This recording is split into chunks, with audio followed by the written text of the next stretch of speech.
Les Boston Celtics sont donc les champions de cette saison 2023-2024 au terme d'une finale largement dominée, 4 victoires à 1 face à les Dallas Mavericks, décevant, très décevant pour ceux qui espéraient une finale à suspense. Bon, on va quand même à fond dire combien les Celtics ont été une équipe redoutable tout au long de la saison. C'est de loin la meilleure équipe de toute la saison, 100 matchs joués, 80 victoires, non, même 99 matchs joués puisqu'ils ont perdu que 3 pendant ces playoffs. Saison extraordinaire, le collectif des Celtics Erwan est champion. NBA. Bravo, grand bravo, une saison historique dans la grande et belle histoire des Celtics. Elle vient s'inscrire directement dans l'une des plus belles, certes, parce qu'il y a un titre au bout, mais il y a la manière, il y a la maîtrise aussi. C'est surtout ça. Je pense que si on devait dire un premier mot pour cette saison des Celtics, qui est donc teintée d'un nouveau titre NBA, c'est la maîtrise. Tout au long de cette saison, tout a été maîtrisé. Il y a eu un peu d'euphorie, certes, mais tout était dans le contrôle, dans qui fait quoi, pourquoi, comment. Et on l'a vu encore sur ces finales NBA par rapport à une équipe où des Mavs où un peu tout s'est délité chez les Celtics jusqu'au bout, jusqu'à quasiment au match 5 où il ouvre son banc, Joe Mazzulla.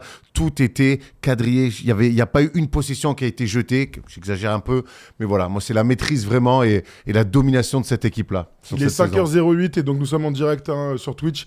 Si tu nous regardes toi sur YouTube, n'hésite pas à partager, bien sûr, comme toujours, et à donner ton avis dans les commentaires. On est en direct, donc on va au fur et à mesure un petit peu décrypter plus que le match qui s'est passé pendant cette saison et pendant cette série. On va revenir bien sûr sur les Mavs ensuite et puis on va attendre petit à petit qui est désigné MVP, même si on peut imaginer que Jason Tatum avec cet incroyable dernier match eh bien aura son trophée. Je vous vois déjà un petit peu débattre. Alors allez-y, dites-nous dans le chat là tout de suite si d'après vous c'est plutôt Tatum ou plutôt Brown. Et puis Erwan, d'ailleurs, avant que ça sorte, tu dis qui toi? Alors tu le donnes à qui maintenant? Alors moi avant le match, c'était Jalen Brown qui avait de l'avance. Au sortir de ce match-là, pour moi c'est Jason Tatum. Et je pense qu'il n'y a même pas débat pour le coup. Bah écoute, on va voir dans quelques instants. Je vous mets qui est le MVP de la finale, je vous le mets et comme ça vous pouvez voter avec nous, Brown ou Tatum, sans faire offense à d'autres joueurs bien sûr. On part sur ces deux mecs là. Erwan, on le disait, ça a été une saison extraordinaire vraiment. Ils ont archi dominé la saison régulière, ils ont archi dominé avec seulement 3 défaites dans ce round de playoff. Ils ont terrassé l'Est, invaincu et sweep en finale de con, enfin 2 doigts du sweep. On a beaucoup parlé du match 4, est-ce qu'ils ont fait exprès ou quoi. Ce qui n'empêche, la seule réalité c'est que la différence entre le delta de performance collective entre le match 4 et le match 5, c'est faire sortir. Ils ont juste rejoué leur niveau qu'on a vu sur les 3 premiers matchs. Exactement, c'est exactement ça. On a revu en fait les 3 matchs qu'on a vécu notamment au TD Garden, surtout, on a vu une domination sans partage. Et au plus la série avançait et au plus la domination pour moi de Boston était grande. Ça s'est ressenti sur le match 3 à Dallas. Mais honnêtement, alors c'est facile à dire maintenant, mais on le savait un petit peu, Boston était favori. Il y a une classe d'écart, pour pas dire 2 ou 3 classes d'écart entre les Celtics et les Mavs. Et ça s'est senti de manière terrible. Et ce soir, en plus donc toujours de cette maîtrise collective, il y avait un petit peu l'orgueil de dire, oula, on a pris une doudoune, on a donné vraiment un vilain visage de notre équipe. On se devait de remettre tout en ordre de marche. Bon, c'est ce qu'ils ont fait dès le début du match d'ailleurs. Ouais, clairement, ça a été une maîtrise, tu l'as dit, totale. Moi, ce qui me marque là-dedans, c'est la conception de l'équipe. Je pense que le grand vainqueur les grands vainqueurs, on va dire, au-delà des joueurs, même si les joueurs ont joué, c'est Brad Stevens. À partir du moment où Brad Stevens a décidé de déléguer complètement le coaching, qu'il est allé dans les... On a l'impression que tu sais qu'il s'élève et qu'il va dans les bureaux en haut, c'est exactement l'idée qu'on a, qu'il aille chercher Ime Udoka, qu'ils aillent en finale en 2022, qu'ils soient frustrés, hyper déçus de la finale, qu'ils aillent finalement, après tout ce qu'on a connu, chercher Joe Mazzulla, leur coach offensif, premier assistant, et que première année, ça se passe très bien, ils vont pas au bout, deuxième année, il est champion. J'ai envie de te dire que c'est la victoire des hommes qui ne sont pas sur le terrain chez les Celtics, plus qu'autre chose. C'est la vision d'un homme. On se souvient, tout le monde avait débattu de ça quand Brad Stevens décide de prendre du recul sur le coaching. On a l'impression et prendre la place de Danny Ainge. Et prendre la place de Danny Ainge. Incroyable. En fait, on a l'impression que c'est un aveu de faiblesse, qu'en fait, ce mec-là, qui était un bon coach, qui a jamais été élu coach de l'année, on a l'impression qu'en fait, c'est un aveu de faiblesse de dire, en fait, t'as pas les épaules pour amener cette équipe-là au titre. En fait, on a rendu hommage dernièrement à Jerry West, qui était un mauvais coach de basket. Un grand joueur, un grand dirigeant, un mauvais coach. Et on a vu sa carrière de dirigeant. Alors Brad Stevens, lui, était un bon coach. Ça, par contre, je remettrai jamais ça en question. Mais en tout cas, il se sentait aussi une âme peut-être de dirigeant, avec une vision plus globale, les mains un petit peu plus libres. Et c'est ce qu'il a fait parce que et c'est toute la construction de l'histoire de Brad Stevens qui commence à coacher Tatum et Brown, finalement qui se retire. Ce duo-là sur lequel on s'est demandé plein de fois s'il fallait pas peut-être les séparer. L'arrivée d'Emi Udoka, la finale, puis Emi Udoka finalement avec cette histoire un petit peu au sein de la franchise qui doit partir. Ils vont prendre son assistant Joe Mazzulla. L'année dernière, ils vont en finale de conf, mais en même temps, ils perdent en finale de conf alors qu'ils sont menés 3-0. Ils perdent le 7e match à domicile. Il y avait tout pour chambouler encore les choses cet été. Et finalement, la vision d'un homme, faire confiance aux mêmes gens, ça paye. Et est allé en plus faire des coups sur le marché des transferts cet été. Évidemment que le premier grand nom qu'il faut citer, la vision, c'est Brad Stevens. Joe Mazzulla est le plus jeune coach depuis 1969 à remporter un titre. C'est fou. En 69, j'imagine que c'était Bill Russell en ouais, plus, qui devait être entraîneur-joueur. Il y a une autre stat qui est sortie à leur Ford, qui est le premier joueur depuis 1969 à être plus vieux que son propre coach. Ça, c'est quand même des stats qu'on adore. C'est vrai que y a beaucoup de gens qu'on aime beaucoup et qui ont galéré à avoir ce titre au-delà des deux stars, Jason Tatum et Jaylen Brown. À leur Ford, c'est clairement l'une des personnes qu'on a envie de citer et élever. Il va avoir sa statue, lui, là-bas, à Boston. Rémi disait à la fin du match, je crois que c'est 170 matchs de playoff. Ouais, 190 matchs, je crois. 190 matchs de playoff c'était le record. Pour en arriver là. On se souvient évidemment de lui avec Atlanta, la grande saison où ils ont 4 All-Stars et puis ils se font démonter en finale de conf par LeBron James plusieurs fois, ou en demi aussi. Et puis après, il y a son premier passage chez les Celtics. Et puis c'est un mec qui a été coupé par OKC, qui se retrouve après chez les Sixers parce que un gros contrat. Voilà, et puis qui revient finalement avec un autre statut et qui fait la maille. Voilà, c'est un basketteur magnifique, QI surélevé, attitude exemplaire à chaque fois. Et c'est tout à fait le genre de mec qu'on a vu arriver en NBA. On le rappelle, coéquipier de Joakim Noah aussi, et qui rentre dans ce cercle fermé de joueurs champions universitaires et champions NBA aussi. Eh oui, il y a très peu de joueurs qui ont réussi à faire cet exploit. Erwan, le MVP vient d'être remis. Je te montre en même temps, il est en pleurs. C'est Jaylen Brown qui a été élu MVP par la NBA. La famille est en pleurs. Lui avait été déjà élu MVP des finales de conférence, le Larry Bird Trophy. Donc Jason Tatum n'est pas le MVP des finales. Bon, je pense que l'essentiel est ailleurs. Il n'empêche que Jaylen Brown, donc, le plus régulier des Celtics dans ces finales. Gros plan sur Jason Tatum. On le vit en direct pour ceux qui sont demain, quelque part. Jaylen Brown, donc, est élu MVP avec ses 20,8 points, 44% au tir, 5 passes et 5 rebonds. Erwan, réaction ? Je trouve ça extrêmement sévère envers Jason Tatum. Je suis désolé, déjà pour moi les finales de conférence et le trophée, donc Larry Bird devait revenir à Jason Tatum, mais une nouvelle fois ils lui remettent le MVP des finales très bien, mais j'ai quand même l'impression que sur la globalité et surtout sur ce dernier match, je vois quand même un mec qui dans le scoring met plus de points que Jaylen Brown, qui est dans le playmaking, il fait plus de passes que Jaylen Brown. Je trouve ça très sévère. Alors, j'oublie pas évidemment la mission défensive, parce qu'on sait que ça joue des deux côtés du terrain de Jaylen Brown. Et il a été exceptionnel pendant toute la série. Il a été fantastique là-dessus. Bon, écoute... Dis-moi, alors moi mon avis c'est que bon c'est mérité et je pense que c'était 1 et 1 bis, la régularité a été récompensée. Moi j'ai quand même toujours et ce que j'avais dit d'ailleurs en 2015 déjà avec Steph Curry, oui peut-être que Jaylen Brown a été le meilleur et le plus régulier, ça je peux en discuter, mais j'oublie pas la conception d'une équipe, et la conception de cette équipe c'est c'est Jason Tatum pardon, même si Jaylen Brown est arrivé avant. Jason Tatum est celui qui décante tout. Là on l'a encore vu ce soir, c'est lui le dépositaire du jeu. Alors même s'ils ont un jeu un peu particulier avec du drive and kick, avec peu de systèmes finalement, chacun joue sa partition l'un après l'autre. C'est quand même lui qui a joué absolument tous les ballons, Jason Tatum, mais il fait un match exceptionnel au meilleur des moments. Donc moi j'aime bien, et je crois que le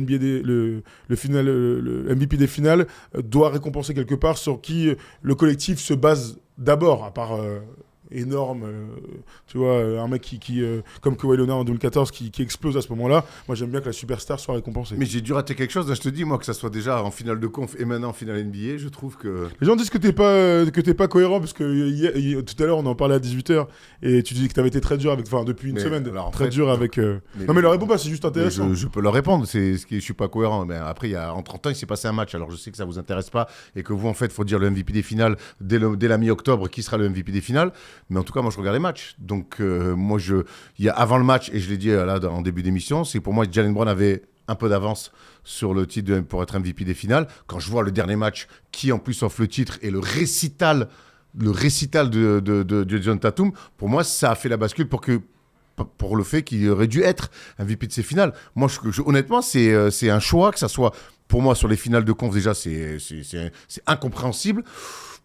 Là, peut-être que l'écart entre les deux est un peu plus réduit que sur les finales de conf, mais pour moi, encore une fois, c'est Jason Tatum qui doit avoir ce titre-là. Il y a quelque chose qui m'échappe. Il y a quelque chose qui m'échappe. Les stats de Jason Tatum ce soir, 31 points, 8 rebonds, 11 passes, 11 sur 24 au tir, 2 pertes de balles. Vous avez vu pendant très longtemps, il était à 9 passes et 0 pertes de balles. Il a été très très fort. Bon, de toute façon, on peut en discuter autant qu'on veut. C'est Jaylen Brown maintenant qui a été élu MVP de ces finales 2024. On va revenir et continuer à célébrer cette équipe puisque on l'a dit, hein, c'est un rouleau compresseur, c'est une équipe ultra mature. Moi, la grande différence, vraiment la grande différence que j'ai vue dans cette série, qui, moi je vous le dis, hein, je suis très très déçu, parce que j'avais envie de voir une série serrée, je voulais au moins avoir 6 matchs avec des money time, on n'a jamais eu de money time.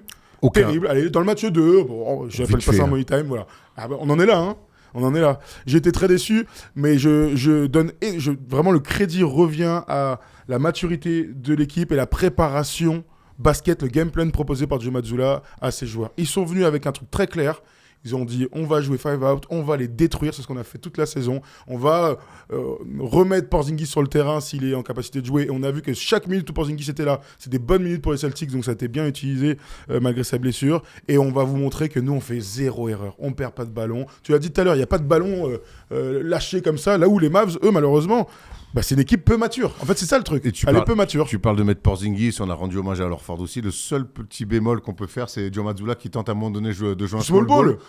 On comprend pas trop. Et en face, les Mavs font une espèce de match-up. Ça permet à Dallas de pas repasser sous la barre des 20 points. Ça dure 3-4 minutes, mais encore même pas. Et après, Joe Mazzulla remet un grand. Mais sinon, oui, tu as raison. Voilà, tout est la discipline. Vraiment, on peut me dire ce qu'on veut. Il y a le talent, évidemment, de Jason Tatum, de Jaylen Brown, de Jrue Holiday, de ces 6 joueurs majeurs. Et même le banc, qui était censé être une faiblesse, dès qu'on en a fait appel à eux, ils ont été bons. On pense évidemment à Sam Hauser. Donc, non, écoute, moi, je pense que tout est maîtrisé. J'ai vu une équipe, je te dis, dans les consignes, qui savait ce qu'elle devait faire. En face, j'ai vu une équipe, au fur et à mesure des matchs, qui de toute façon, j'ai pas compris le plan de jeu de Jason Kidd non plus. J'ai pas compris où il a essayé où il a voulu leur faire mal. Et puis après, on va parler évidemment de Luka Doncic et Kyrie Irving, qui dans 2 registres différents, finalement, sont... Restons sur les Celtics pour l'instant. Vous avez vu la photo passer de Jaylen Brown, très ému avec son MVP des finales, et Tatum qui le regardait, grand sourire, même si quand on regardait l'entièreté, je pense qu'il était un peu abasourdi, il se voyait. Et d'ailleurs, la réalisation américaine a martelé, on l'a vu avec son fils pendant de très longues minutes, avec les confettis qui étaient complètement ouf. Vraiment, en plus j'y pense, je me dis, Jaylen Brown, MVP, c'est quand même... Je vois la fin du match, il prend des tirs forcés. Tu sens que même lui, il joue un peu pour être MVP. Alors que l'autre, il va mettre des paniers. Il est un peu... Vraiment, je suis très, très surpris. J'attends de voir les commentaires et échanger avec vous. Mais je suis très surpris quand même qu'on ne donne pas ce titre de MVP à Jason Tatum. Hein. Il y a Jaylen Brown qui a dit « Je partage ce trophée avec mon frère, mon partenaire de crime, Jason Tatum. Oui, » Bel hommage. Non, mais ça, c'est un bel hommage. Non, mais attends, on va rien enlever à Jaylen Brown. Et on va pas commencer à inventer des bisbilles entre les deux. Moi, je vois un mec à un grand sourire, Jason Tatum, qui était ému au possible parce depuis qu'il est en NBA, on lui dit « Toi, Kiki, il va falloir que tu fasses gagner les Celtics. » Et on sait ce que c'est de faire gagner les Celtics quand il est... D'ailleurs, c'est lui qui a l'interview d'après-match, la première interview d'après-match, quand on est meilleur joueur du match et potentiellement le futur MVP des finales. On a la première interview, il dit « We did it. » On l'a fait. Il y a une espèce de libération. L'accomplissement est dingue, t'as raison. Parce qu'on leur est tombé dessus. Parce que, souviens-toi, il y a 3 ans, à peu près, ils se parlent tous les deux, ils font réunion en se disant hey, qu'est-ce qu'on fait ? Comment ça se passe la première année, Noël, la première année d'Ime Udoka, ils disent bon, qu'est-ce qu'on fait ? Comment ça se passe ? On peut faire mieux, on doit faire mieux. Et derrière, boum, ils enclenchent quelque chose. Non, leur histoire, elle est magnifique. Il ne faut surtout pas... Moi, j'aurais mis Jason Tatum MVP des finales, mais ça ne veut pas dire qu'entre les deux, il y a du bisbis. Au contraire, moi, je crois que... Et Jalen Rose l'avait dit il y a 2 ans, quand certains, dont nous, on se posait des questions de savoir s'il fallait peut-être pas en lâcher un. Et ce mec qu'il fallait lâcher, ça aurait été peut-être Jalen Brown. Il a dit, faut jamais, ils sont encore jeunes, faut surtout pas lâcher ces deux-là. Ils finiront par gagner. Il avait vu juste. Et c'est vrai que ces mecs-là, de toute façon, ils étaient tellement forts dans une franchise tellement historique. De toute façon, le seul endroit où on les attendait, c'est là où ils sont ce soir. C'est sur le toit de la NBA. Et ils le sont aujourd'hui. Et ça a mis 7 ans pour Jason Tatum. Finalement, on est dans les corps, on est dans le timing normal. Absolument. On est dans le timing normal. Et c'est très très rare d'arriver à 7 ans et d'avoir fait 5 fois finale de con. Vous avez vu une stat passer à un moment donné, peut-être à la télé. Il est le 2e meilleur marqueur après Kobe en play-off. Tu vois, en termes de standard, enfin comment dire, de milestone, tu sais, avec l'âge à côté, il n'y a que Kobe qui a marqué plus de points Au même âge. À 26 ans. Il y a d'autres mecs, évidemment, sur lesquels on voulait aller. Il y a les évidents, il y a les deux arrières exceptionnels, les two-way guards exceptionnels. Bon, ça, on le sait maintenant, Jrue Holiday, dans un effectif, ça fait gagner. Oui, mais ça fait deuxième gagner. titre en 3 ans. Parmi les multiples histoires, dans cette belle histoire qu'il a racontée, il y a évidemment celle de Jrue Holiday, qui fait, il y a 3 ans, gagner Milwaukee, qui fait tout de suite passer un cap à cette équipe-là, et qui donc il gagne, on s'en souvient, en défendant sur Chris Paul, en défendant sur Devin Booker, on s'en souvient de ça, ça avait marqué les esprits, on avait dit, ouais, en fait, ce mec-là, qu'on adore depuis Philadelphie, mais en fait, c'est un joueur qui te fait gagner des titres, c'est ces joueurs qu'il te faut pour gagner. Milwaukee l'a oublié. Eh ben, en tout cas, Boston a fait la bonne affaire et ce titre pour Jrue Holiday, son second titre, il a un goût un peu spécial parce qu'il a un goût un peu de revanche aussi. Même si on n'a malheureusement pas eu cette série face aux Bucks dans la conférence Est, mais il a un goût un petit peu de revanche parce que lui, il voulait rester aux Bucks. Il était bien là-bas et ils l'ont un petit peu tradé comme un malpropre sans lui annoncer. Et derrière, Boston, ils prennent le risque, ils passent derrière un mec qui était adoré, Marcus Smart, qui était le cœur là, même un petit peu aussi de cette équipe-là. Il l'a fait oublier en 3 mois. Marcus Smart, c'est pas un peu le même genre de destin que DeRozan à Toronto? Si, mais ça fait... les gars, il est ancré. Ça fait partie du jeu. Mais moi, je pense que Marcus Smart est toujours et sera toujours adoré du côté de Boston. Mais c'est aussi ça, le très haut niveau, c'est trouver des gens meilleurs que d'autres pour franchir des caps. Et aujourd'hui, clairement, on l'a dit, dès qu'il a signé Jrue Holiday et que Marcus Smart s'en va, j'ai dit, mais attends, là, il récupère un joueur qui est meilleur que lui. Et on peut rajouter Brogdon. Et les deux réunis, ils sont pas meilleurs que Jrue Holiday. Et quand on voit ce qu'il fait en finale, il est dans tous ses playoffs, défensivement, c'est comme il a éteint l'un des plus grands attaquants de la NBA qui est Kyrie Irving. Il a éteint. Moi, honnêtement, on ira après sur Kyrie, mais il a éteint un mec pendant 5 matchs. Comme Chris Paul, tu l'as dit tout à l'heure. Comme Chris Paul. C'est son métier. Il éteint les mecs. Vraiment, Et ajoutons Derrick White là-dedans, parce que c'est toujours un travail. On va y aller sur Derrick White aussi. Non, mais je veux dire, les deux ont éteint ce mec-là. C'est extraordinaire. Puis l'attitude, et puis il est rassurant. Il a toujours ce visage... où il n'y a aucune émotion sur lui, tout est facile. Et puis pareil, il va poser des écrans. Il a joué sur ses finales, il a quasiment joué comme un poste 4 parce que c'est là-dessus qu'il a posé beaucoup de problèmes. Le début de match, quand il fait les pick and roll, c'est lui qui va décanter les premières actions, qui va mettre les premiers paniers côté Celtics sur du pick and roll. Moi, avant Boston, j'avais jamais vu Jrue Holiday faire du pick and roll. Sur toutes les finales, ce poste 4 là, où il est ligne de fond sur le dunker spot parce que Luka il défend pas, il va lui faire le dos à chaque fois. Il a fait exactement ce qu'il fallait pour gagner. Magnifique. Honnêtement, c'est extraordinaire. Le nombre de rebonds offensifs, parce que les autres, ils dorment, ils veulent pas faire les efforts. Tu fais pas les efforts, t'es pas en attitude. Mais moi, je suis un mec d'attitude. Moi, je sais que c'est l'attitude qui fait gagner. Et encore une fois, il va les punir. Donc voilà, il prend 11 rebonds, Jrue Holiday. C'est énorme. 15 points et 11 rebonds, on a vu ce stade passer, il a été énorme. Derrick White aussi. Alors, Derrick White a perdu des dents aujourd'hui. Hein. Parce que Derek Lively, un bout de dent. Il a quand même sa tête qui est dans le parquet, le écrasé. Mec, à un moment donné. Oh la vache. Mais ça l'a pas empêché de démolir les aides et les pré-rotations dans la fin de match avec son adresse 14 points et 8 rebonds. Derrick White est magnifique. De toute façon, ils sont tous parfaits. Ils sont parfaits, les mecs. Derrick White, il fait une série exceptionnelle. Mais il est exceptionnel. Il fait une saison exceptionnelle. On parlait de lui au All-Star Game. Il fait une saison fantastique. C'est un produit des Spurs, découvert donc par polyvalence. Mis sur le terrain par Popovich. Donc déjà rentré dans une académie, on lui trouvait déjà des vraies qualités. Il était censé incarner aussi un petit peu le renouveau des Spurs. Alors finalement, les résultats et quelques échecs de recrutement ont fait que finalement, il est allé voir ailleurs.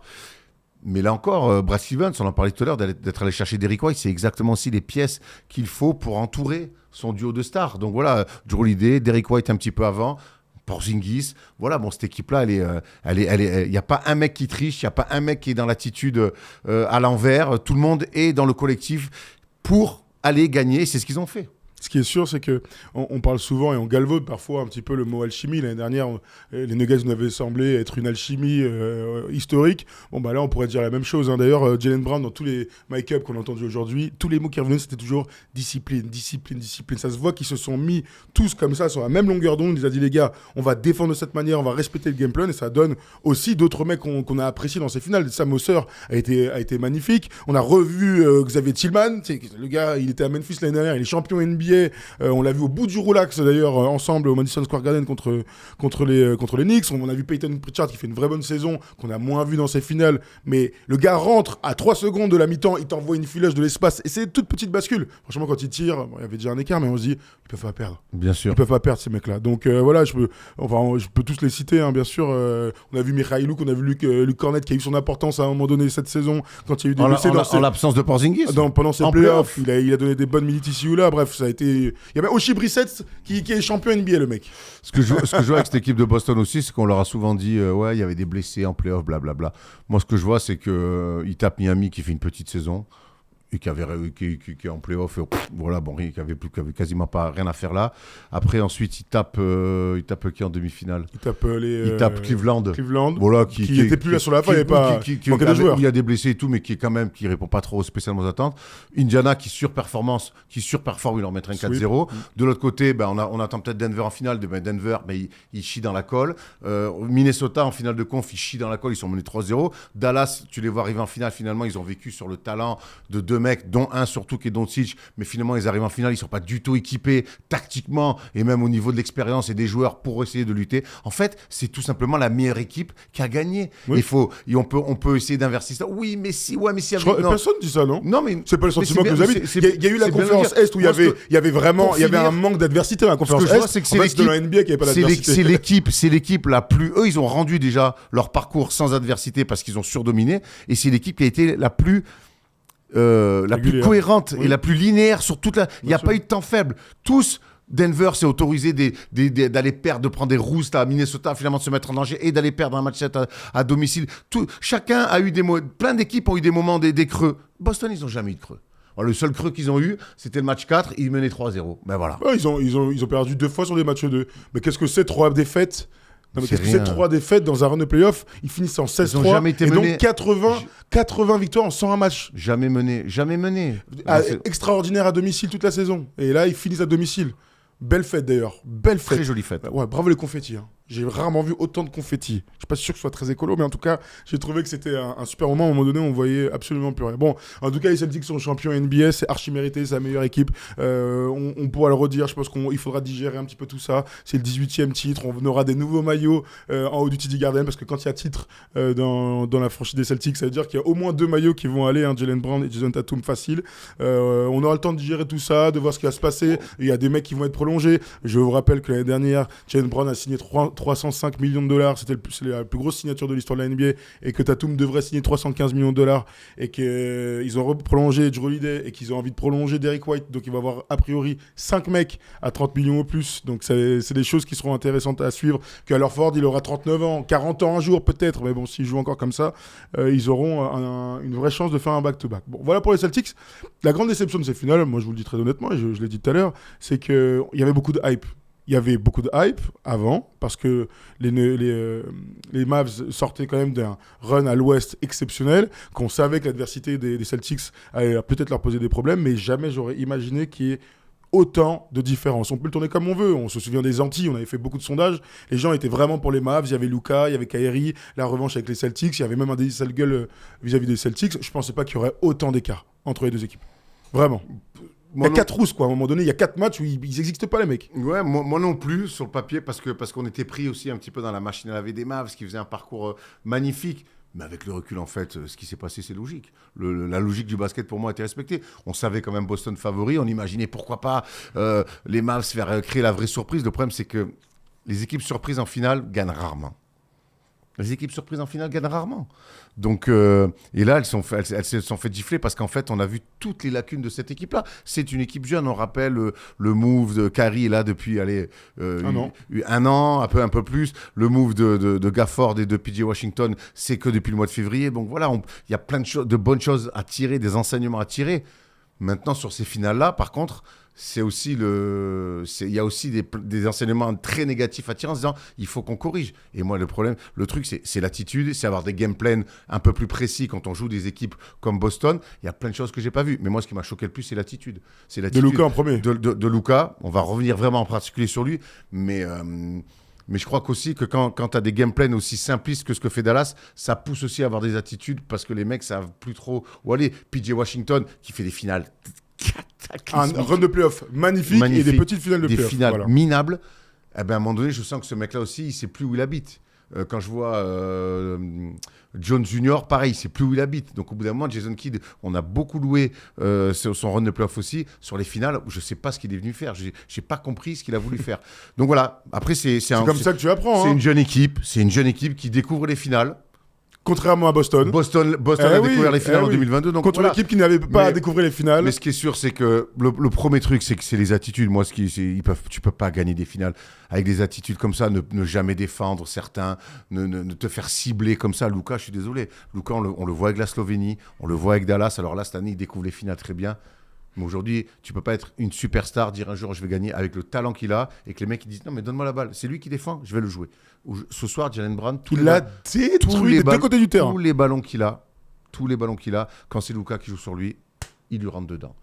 Donc au bout d'un moment, il va falloir que lui aussi, cette espèce de triche qu'il a, de je défends quand j'ai envie, je défends quand je fais... À un moment donné, il y a eu un match où tout le débrief du match aux États-Unis et nous aussi, c'est le match 2, ça a été, mais Luka, il est ciblé, la défense de Luka, En fait, il ne gagnera jamais s'il ne gomme pas ça. Il est trop fort, il est capable de mettre des paniers. Mais à un moment donné, tu peux pas défensivement, on le voit, et puis on le voit sur la balle, mais on le voit aussi off-ball. Off-ball, il est en défense, c'est une catastrophe. Tout ça passe dans son dos, il fait pas un écran de retard. Il joue comme un mec qui est trop fort, qui joue avec des enfants, donc il s'autorise des trucs. Mais pour être champion NBA, le très haut niveau, ça peut pas marcher. Alors ce que j'espère, parce que c'est encore un jeune joueur, c'est que en face, il a vu des mecs très forts aussi, mais qui par contre, eux, dans l'attitude, sont irréprochables des deux côtés du terrain. C'est ça pour gagner.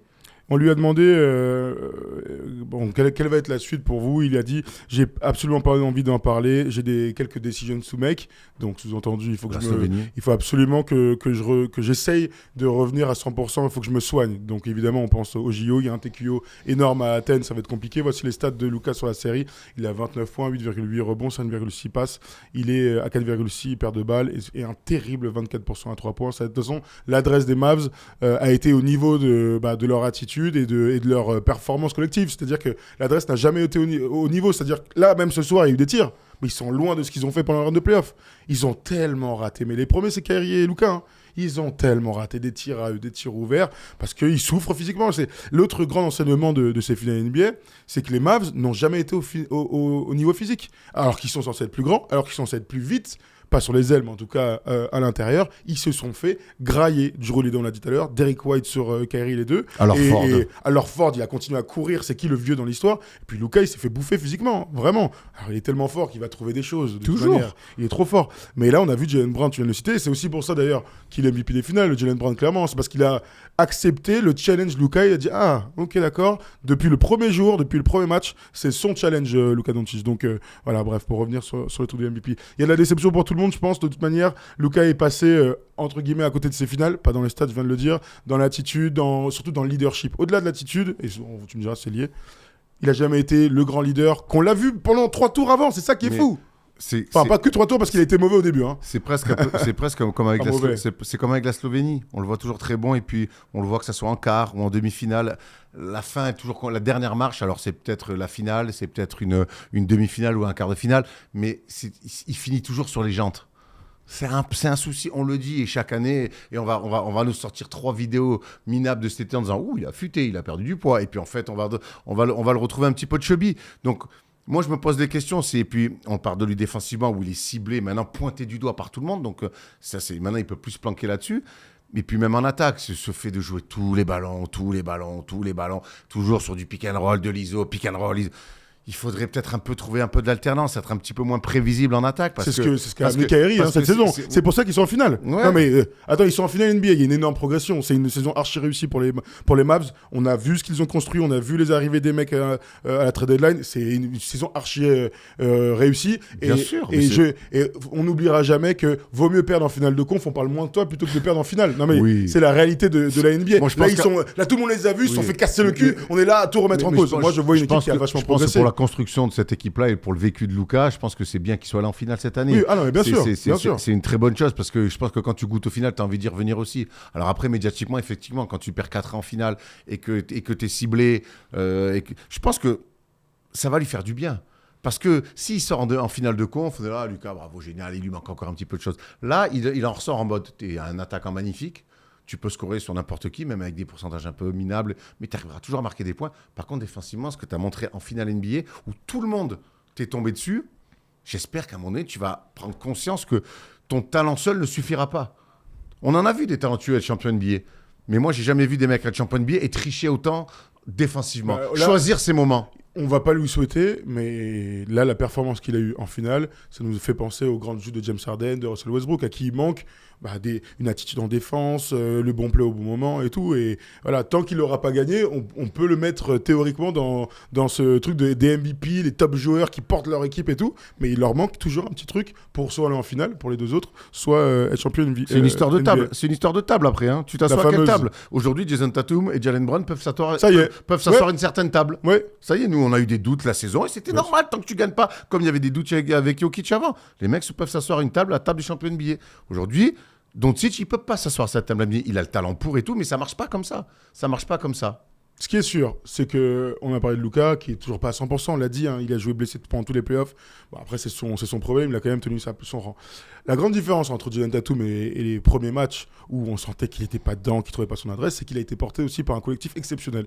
Le collectif des Mavs, il est inexistant. Au-delà du collectif des Mavs, qui est très jeune, je vais donner l'âge des mecs, après on devrait les voir pendant quelques temps. Derek Lively, donc 20 ans, Jalen Hardy, 21 ans, Josh Green, 23 ans, Luka, 25 ans, PJ Washington, 25 ans, Daniel Gafford aussi à 25 ans, Derek Jones Jr., à voir s'il reste 27 ans, et Kyrie Irving, 32 ans. Kyrie Irving jouait ses 4e finales. J'ai absolument pas vu un champion NBA dans cette série playoff. Je parlais tout à l'heure de l'impact physique. Il n'a jamais réussi à se mettre au niveau physique de cette série. Les stats sur la série de Kyrie, c'est presque 20 points, 19,8, 3 rebonds, 5 passes, 41% à 3 points, 41% au tir et 27% à 3 points.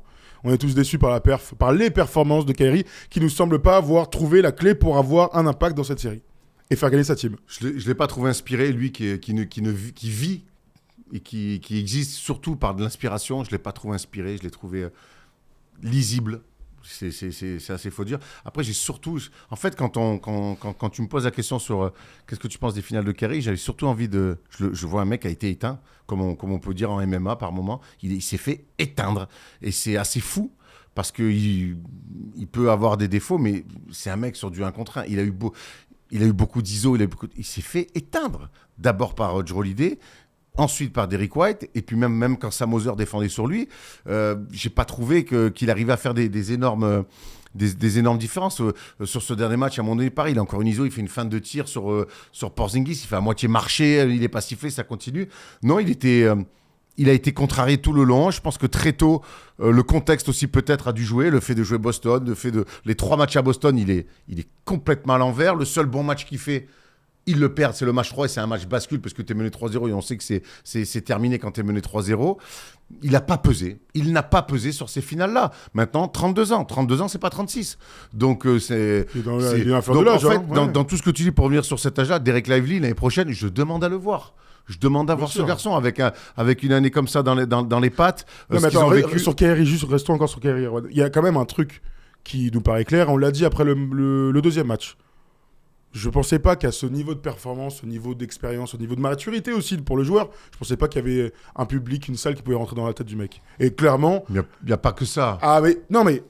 À un moment donné, il n'a pas joué le basket qu'on lui a connu, au moins pour la finale de conférence. Il n'a jamais réussi, dans l'entame de la série, il n'a jamais réussi à s'y mettre. Puis ensuite, à l'orgueil, il n'a jamais réussi à répondre à l'adversité que lui a offert le TD Garden sur les 3 matchs. Il y a bien sûr ce qui s'est passé sur le terrain. Donc oui, il s'est fait éteindre, moi je suis le premier à dire. Il y a même les meilleurs joueurs peuvent se faire truc. Ça commence par là pour moi. Mais c'est un ensemble en fait. Ouais. C'est un ensemble. Toi, tu arrives avec le mauvais état d'esprit, puis ensuite, on te rentre dans l'art, on te donne pas les fautes, t'arrives pas à faire les trucs de l'habitude, donc du coup, tu déjoues. Mais ce qui s'est passé autour là, ça a forcément joué. Il était pas prêt. Il était pas prêt psychologiquement, peut-être même physiquement, parce qu'il a énormément souffert. Ouais, il y a un tout. En tout cas, il est passé au travers de cette finale. C'était sa 4e finale, certainement la plus mauvaise de sa carrière. Je te dis, maintenant 32 ans, on espère. La première, il l'a pas joué. Hein. Ouais. Il s'était fait péter. Il s'était fait péter au premier match. Mais on espère le revoir un jour en finale, parce que ce duo Doncic-Kyrie Irving, il a montré des choses fantastiques. C'est exactement ce qu'on attendait de ce duo-là. On a enfin trouvé un second à Luka qui peut le délester de pas mal de choses. Il y a encore collectivement des choses à bosser. Maintenant, il faut une finale comme ça, il faut être capable de capitaliser. Et ce qui est fort avec eux, c'est que ils ont perdu contre une équipe qui doit les inspirer dans la discipline, dans le fait de on a perdu en finale, on revient 2 ans plus tard et on est champion NBA. Il y a plein de choses qui peuvent apprendre de cette défaite-là. Et on le dit souvent, hein, on apprend souvent dans la défaite, c'est un petit peu un lieu commun, mais je crois que de ce run de play-off pour sortir de l'Ouest qui est magnifique, de cette finale qui est très frustrante tant tu t'es fait dominer, il y a beaucoup de choses à apprendre et pour revenir la saison prochaine avec un état d'esprit encore meilleur. Kyrie vient juste de tweeter, enfin c'était il y a une demi-heure maintenant. Les gars, restez ensemble quoi qu'il arrive, à travers les hauts et les bas, les victoires et les défaites, les succès et les échecs. Gardez la tête haute, cette mission est plus grande que nous, je vous aime tous. Voilà le message d'amour donné par Kyrie. On a aimé les derniers instants, il allait checker Joe Mazzulla, le coaching staff, les joueurs. Il s'est fait huer, mais il n'était pas en mode vénère ou je sais pas quoi. On sentait quand même un homme qui a l'air à Dallas d'être apaisé. Ça, c'est quand même la bonne info pour Kyrie. On préfère le voir comme ça et de bonne composition plutôt que les dernières années qui ont été un petit peu compliquées. Bon, voilà pour les Mavs. De toute manière, je vous rappelle que Nico Harrison, le GM, et que Jason Kidd, le coach, ont été prolongés. Donc, ce groupe-là, on le reverra. Très bien, super. Des images, là, il y a quelques instants. Non, c'est un mème. C'est bon, bravo. Donc, les Celtics qui prennent à Luka le titre de champion NBA. Là, ça va y aller fort, hein. Là, les réactions, on va se régaler. On adore faire ça, hein, attendre quelques jours, etc. pour donner nos avis en ayant digéré. Là, on est à chaud, mais il va se passer beaucoup de choses. J'ai hâte de voir les déclarations des uns et des autres, les choix du sportif. Hein. Là, il y a la draft la semaine prochaine, il y a la free agency dans 2 semaines. On verra qui fait quoi. Ça va être passionnant. Quelqu'un nous demande de doubler Boston l'année pro. Sachez que quand tu sors d'un titre, en général, on dit toujours que l'équipe va faire un back-to-back. C'est normal, on sort du... Là, qui va les battre, tu vois? Mais c'est ça, c'est le prochain challenge aussi. On sait que Larry Bird, les Larry Bird n'avaient pas fait de back-to-back. Le dernier back-to-back des Celtics, il remonte à l'époque Bill Russell, il me semble, ou peut-être avec Havlicek, j'ai un petit doute. Mais en tout cas, il remonte à très longtemps. Donc c'est aussi maintenant un nouveau challenge. T'es rentré dans la légende Celtics en étant champion. Maintenant, la légende Celtics, il y a une hiérarchie aussi. Donc peut-être dans cette hiérarchie où tu vas finir. Si tu fais un back-to-back, tu vas forcément monter dans cette hiérarchie. Voilà, c'est encore, on l'a dit, hein, c'est des jeunes, ils sont très jeunes encore, Jaylen Brown et Jason Tatum. Donc j'imagine que l'année prochaine, ils vont revenir avec les crocs. Je te parle même pas de Joe Mazzulla, qui est un coach qui a 23 ans. Donc voilà. Donc non, il y a tout à... je pense qu'ils vont le digérer, mais l'année prochaine, ils vont revenir en tant que favoris avec un titre à défendre. Et on a vu ces dernières années que c'était très compliqué de pouvoir gagner son titre, de conserver son titre. Alors, pas de back-to-back depuis les années 60. C'était même 4 d'affilée à l'époque. Voilà. Alors encore, c'est 4 d'affilée. Ensuite, non, ils gagnent pas de... Ils gagnent... Non. 74-76. Voilà, avec les Warriors qui gagnent en 75. Voilà pour les Celtics. Bon, ce qui est sûr, c'est que... Bon, moi, je leur dis une dernière fois, mais je suis un peu déçu de ce qui s'est passé. On se lève la nuit, on est là en bataille, machin. On veut voir des matchs serrés. Bon, c'était pas les finales que j'espérais. Bravo à la meilleure équipe qui a réussi à remporter cette bague. C'est tout ce qui compte. C'est la 18e. C'est d'ailleurs, vous savez, les Celtics reprennent l'avantage sur les Lakers avec une bague en plus. Bravo, etc. Bon, l'année prochaine, faites en sorte d'avoir une foutue finale serrée. Franchement, c'est relou. Il n'y a pas eu de suspense, donc nous, en tant qu'observateurs, évidemment qu'on est frustrés. Mais ça, c'est pas la faute des Celtics. Hein. Les mecs ont dominé et surdominé, donc du début à la fin. Donc oui, mais après, c'est vrai qu'en tant qu'observateur, mais je pense que tout le monde sera d'accord là-dessus. Disons-le, les finales étaient horribles. Voilà, on n'a pas eu un money time, quoi. À part pour les fans des Celtics. On a eu très peu de moments où tu es un peu accroché à ton siège. Ouais. Tu fais... Non. Pourquoi très peu? On n'a jamais eu ça. Non, sauf si vous avez... Dites-nous, hein. Si vous avez un moment comme ça qui vous vient de mano à mano, on n'a jamais eu ce moment-là. Et mais elle ressemble un peu au final de l'année dernière aussi. Hein. Où en fait, on a eu très peu de l'année dernière, ils ont désossé aussi. Ils ont désossé Miami. Donc voilà, bon écoute, c'est la beauté du sport. Mais c'est vrai que nous, on préfère quand même des finales avec un match 7 décisif, avec une ambiance incroyable. Bon, c'est pas chaque année. On nous dit le Game 3 était bien. Oui, bon. C'était le plus serré de tous. Oui, le Game 3 était bien. Bon, l'année prochaine, donnez-nous un Celtics Nuggets là au top tous et puis on s'arrange comme ça. On verra les autres équipes qui aussi. On va voir comment vont revenir les Suns. On va voir. Mais je préfère les Lakers Knicks, mais je peux rester aussi. On va voir les Bucks. Cohérent. On va voir les Bucks. Et à un moment donné, ils arrêtent d'être blessés, qu'ils veulent un peu jouer ensemble. Il y a plein de choses. Voilà. Mais en tout cas, on a vécu des playoffs extraordinaires. On reste un peu sur notre fin sur ces finales. C'est pas le résultat, c'est plus la manière et le non suspense qui. Mais bon, ça fait partie du jeu. Bon, très bien. Voilà pour nous en tout cas. Il est 5h46. Les Celtics sont donc champions NBA. Victoire 4-1 face aux Mavs. Nous, on va se retrouver a priori dimanche. On vous le dira un petit peu plus tard. On va tourner un petit truc autour de Tyrese Maxey que Aaron a pu interviewer il y a quelques jours. Et puis la semaine prochaine, on sera en direct pour la draft parce qu'a priori, on aura 3 Français dans le top 10.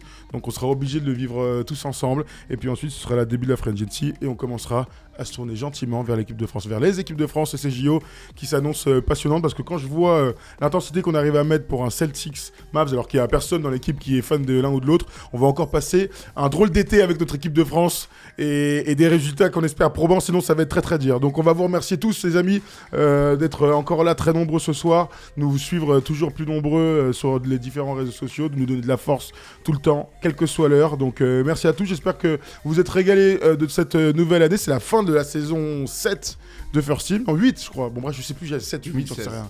Ouais mais bon, je sais, non, 2016-2017. 2016-2017, 7 alors. Bref, ça fait 7-8 ans, on s'en bat les couilles.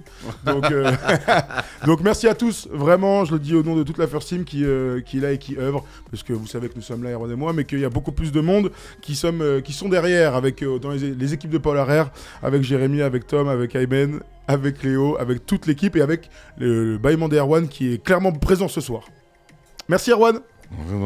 Allez, on vous souhaite à tous une bonne nuit ou une bonne journée pour ceux qui viennent de se lever. On vous embrasse et puis restez bien connectés pour avoir les différents programmes. On va carburer comme toujours. Vous êtes les meilleurs les amis. On vous embrasse. Bisous. Bonne semaine. Ciao.